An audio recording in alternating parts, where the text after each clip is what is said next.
bila kita tidak memanfaatkan pengalaman kesusahan sebagai sesuatu yang mendatangkan berkat, maka yang lebih buruk akan menimpa kita, atau Tuhan akan menarik tangan dari diri kita, dan tentu itulah hal yang paling buruk.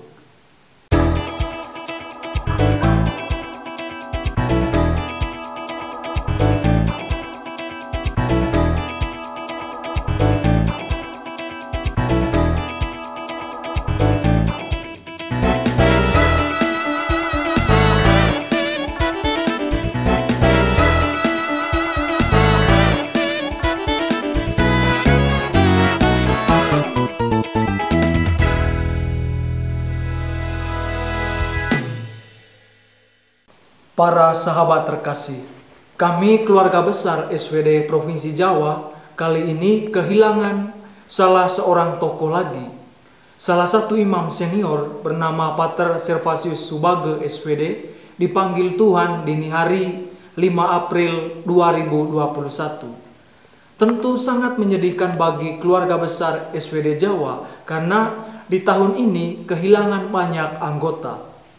Namun sebagai orang yang beriman, kita percaya bahwa apapun yang telah terjadi adalah kehendak Allah dan itulah yang terbaik. Pater Servasius Subage SWD tercatat sebagai imam pertama asal Pulau Bali.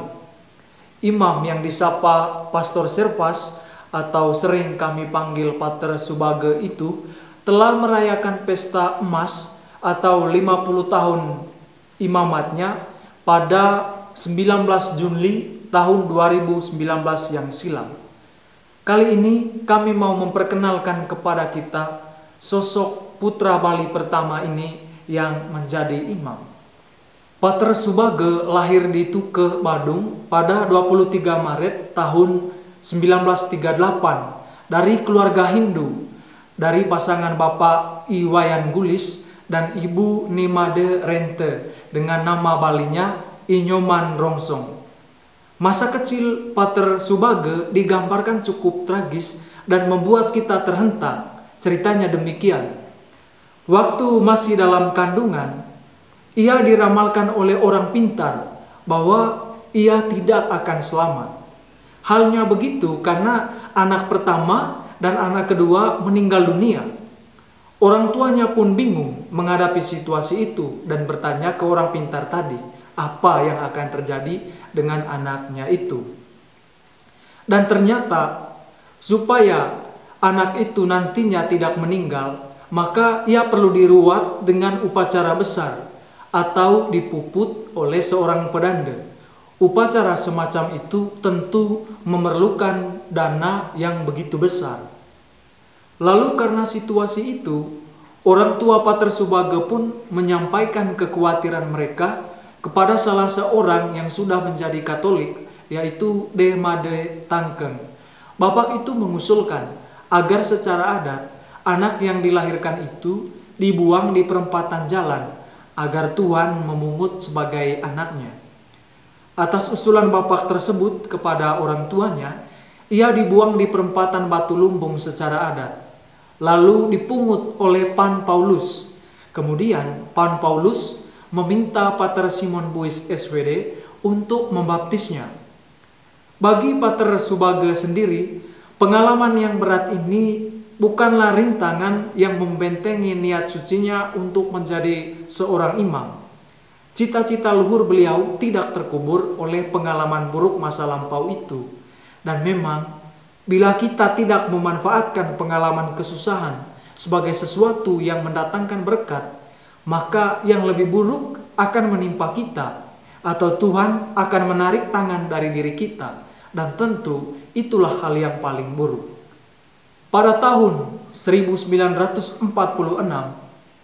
ia menjalani pendidikan di Sekolah Rakyat Untal-Untal, dan ketika Sekolah Rakyat Tuke didirikan, ia pindah saat kelas 4 dan menyelesaikannya pada tahun 1951. Ketika masih di Sekolah Rakyat, ia aktif menjadi putra altar atau mistinar dan sering diajak oleh Pater Jan Kersten SWD dan juga Pater Van Iersel SWD untuk mengunjungi orang kusta di Munggu, Padang Galak, Singaraja. Pater Subagga pun mengaku sangat terpesona oleh kesaksian hidup para misionaris SWD kala itu. Menjelang tamat sekolah rakyat, Pater Sirvas atau Pater Subagga memberanikan diri bertanya kepada para misionaris SWD itu apakah dirinya boleh menjadi pastor. Jawabannya adalah boleh. Pater Sirvas lalu minta izin kepada ibunya yang kemudian terdiam mendengar pertanyaan itu. Setelah 1 hari baru ibunya bertanya seperti ini. "Nak, apakah kamu sudah pikir tidak ada orang Bali jadi pastor? Berani tanggung segala akibatnya? Kalau kamu berani, silakan. Ibu tidak berkeberatan." Pater Van Hersel SVD kemudian mencarikan donatur dari Propaganda Fide. Lalu Monsignor Hubertus Hermans SVD, Prefektur Apostolik Denpasar kala itu, mengirim Sirvas ke Seminari Mataloko, Ngada Flores. Itu terjadi pada tahun 1952. Sirvas kemudian ditarik ke Bali karena Pater Norbert Shadek SVD mendirikan Seminari Roh Kudus Tuke. Pater Sirvas kemudian belajar di Seminari Roh Kudus itu dari tahun 1953 sampai tahun 1955. Dan tahun 1955 sampai tahun 1962, Pater Sirvas melanjutkan pendidikannya ke Seminari Menengah Mirtoyudan di Magelang, Jawa Tengah.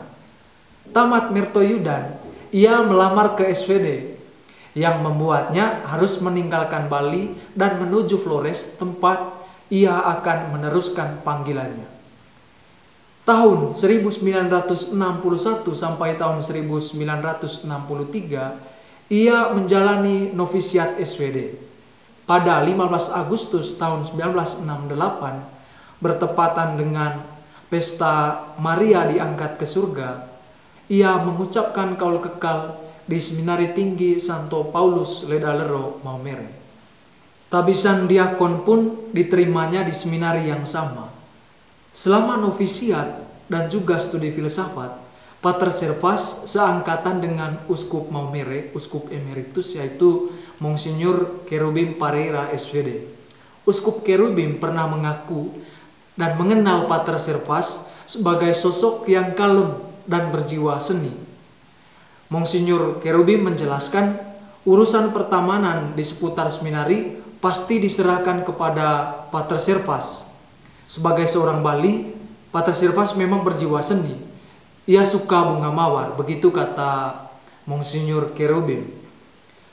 Dalam sejarah keuskupan Denpasar, Pater Subagga ini tercatat sebagai imam pertama yang berasal dari suku Bali asli dan imam pertama keuskupan Denpasar yang waktu itu terdiri dari Bali dan Lombok. Pulau Sumbawa baru bergabung pada tahun 1992. Dan Pater Subagga ditabiskan oleh Monsignor Paulus Sani Kleden SVD di Gereja Katolik Roh Kudus Babakan pada 9 Juli tahun 1969. Saat tabisan, ia memilih moto seperti ini: seorang imam dipilih dari antara orang manusia, ditetapkan bagi manusia dalam hubungan dengan Allah, supaya mempersembahkan persembahan dan korban karena dosa. Itu terdapat dalam Ibrani bab 5 ayat 1. Setelah ditabiskan atas saran seorang tokoh umat, yaitu Bapak Yohanes Maria Kokorda Oka Sudarsana, ia mengganti nama dari sebelumnya Sirvasius Inyoman Rongsong menjadi Sirvasius Subagga, nama yang kemudian dipakai sepanjang hayatnya. Pater Subagga adalah anggota SWD Provinsi Jawa yang nyaris seluruh karya misinya dijalankan di distrik SWD Bali Lombok. Sebagai imam muda kala itu, ia ditugaskan untuk karya pastoral paroki. Tahun 1970 sampai tahun 1973, ia ditugaskan sebagai pastor pembantu di paroki Hati Kudus Yesus Palasari. Pater Sirvas sangat berbakat di bidang katekese, dan rupanya bakat itu dibaca oleh Monsignor Antonius Titian SWD Uskup Denpasar yang menggantikan Monsinyur Paulus Anikleden yang meninggal tahun 1970. Pater Subage pun dikirim untuk studi kata ketik di sebuah sekolah tinggi kata ketik di Yogyakarta, yaitu tahun 1973 sampai tahun 1976. Saat itu juga beliau membantu di Paroki Kidologi Panembahan Senopati, sebuah paroki milik Jesuit. Sejak tahun 1976, Pater Servas atau Pater Subage berkarya sebagai pastor paroki Santo Yosep Denpasar yang waktu itu wilayahnya sangat luas dan kini telah berkembang menjadi paroki Roh Kudus Katedral Denpasar, paroki Franciscus Xaverius Kute, paroki Monang Maning, paroki Gianyar, stasi Klungkung dan juga stasi Amlapura.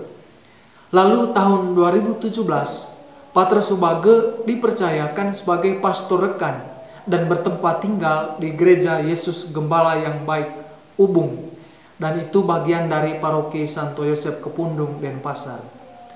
Di samping sebagai pastor paroki, Pater Subage juga mengemban tugas lain, termasuk pernah sebagai Vikaris Jenderal Keuskupan Denpasar, Ketua Komisi Kata Ketik dan Komisi Komunikasi Sosial Keuskupan Denpasar.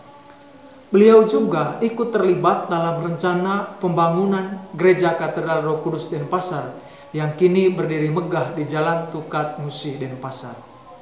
Perjumpaan kami dengan Pater Subage pertama kalinya terjadi pada tahun 2017 ketika kala itu kami masih menjadi Frater Novis SWD di Batu. Kami mengadakan kunjungan ke daerah misi SWD khususnya di Bali. Perkenalan pertama kali dengan beliau sungguh mengesankan, sebab beliau tampil sebagai sosok sejarah tempat kami bertanya sebanyak mungkin tentang kilas balik misi SWD di Bali. Sungguh menyenangkan bagi kami karena Pater Subage bercerita panjang lebar tentang karya misi SWD di Bali. Istimewanya karya-karya beliau bersama konfrater lain yang sedang bermisi di Bali saat itu. Dari cerita beliau, kami bisa menangkap bahwa beliau berpikir sangat visioner. Banyak ide cemerlang yang dilakukan beliau untuk Keuskupan Denpasar ke depan dan juga tentu bagi SWD.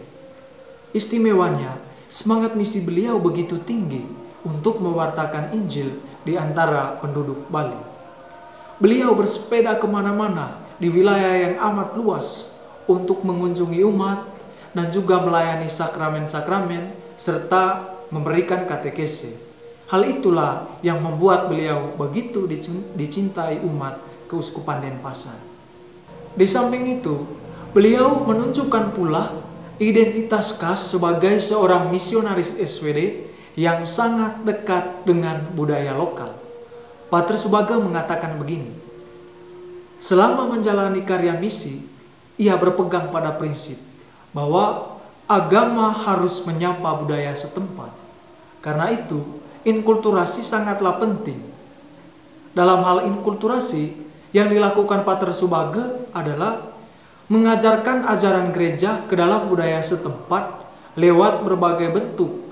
Misalnya pembangunan gedung gereja yang berarsitektur Bali. Selain itu juga Pater Subage memasukkan unsur seni dan budaya Bali ke dalam tata liturgi gereja. Beliau menjelaskan, inkulturasi memang tidak mudah, karena gereja Katolik hanya satu, tetapi dia harus berjumpa dengan berbagai ragam budaya, seperti halnya di Bali yang umatnya sangat heterogen dengan budayanya masing-masing. Iman Katolik harus terus-menerus membuka ruang dialog dengan budaya, sehingga iman Katolik itu benar-benar berakar dan membumi. Sekian yang kami kisahkan tentang Pater Subage. Semoga kesaksian hidup beliau dapat menginspirasi kita semua. Amin.